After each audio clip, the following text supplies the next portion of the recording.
So the whole purpose of money laundering is to disguise an asset, to make it look clean.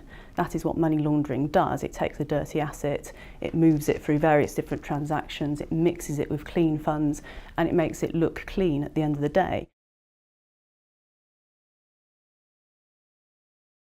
A qualified accountant who provides services to a business lends credibility and lends respectability to that business, and therefore can be a way of allowing it into other parts of the financial sector. So we have to be vigilant and we have to take account of the risks that are posed towards us, but we also need to be alert to the fact that it may be our name and reputation that's actually been used.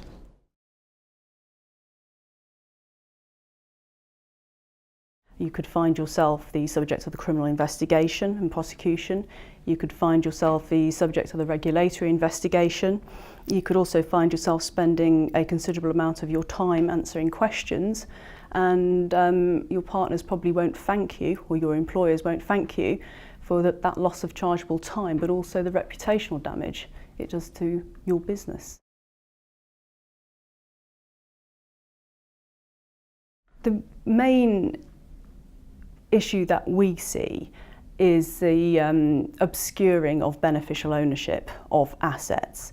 So if you don't know who owns the asset, then that really lies at the heart of money laundering and the fraud and the bribery and corruption as well in many cases. You can have a problem when you've had a client for a long period of time, and there it's being alert to changes or circumstances that don't quite make sense.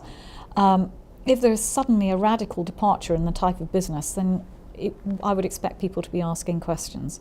If there's something that doesn't make commercial sense, I would be expecting people to ask questions, even if they feel that they know the client quite well.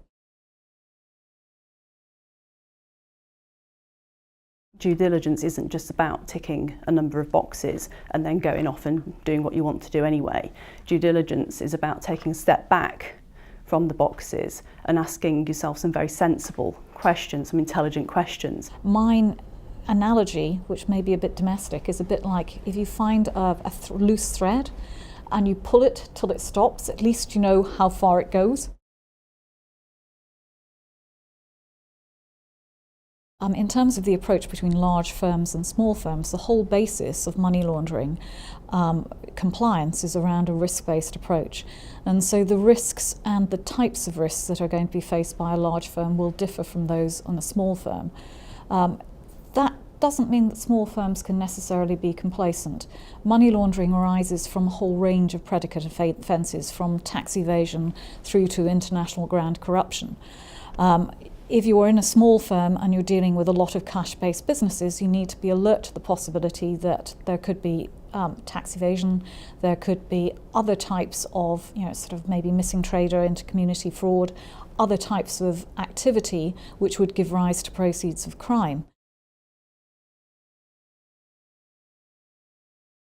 So on an individual case level, the purpose is to provide intelligence so that law enforcement can decide whether to open a criminal investigation, whether to freeze assets, and if an investigation is already opened, if assets are being moved, then that can trigger the application for a restraint order. So SARs are incredibly important from that point of view because it alerts us as to when assets might be dissipated.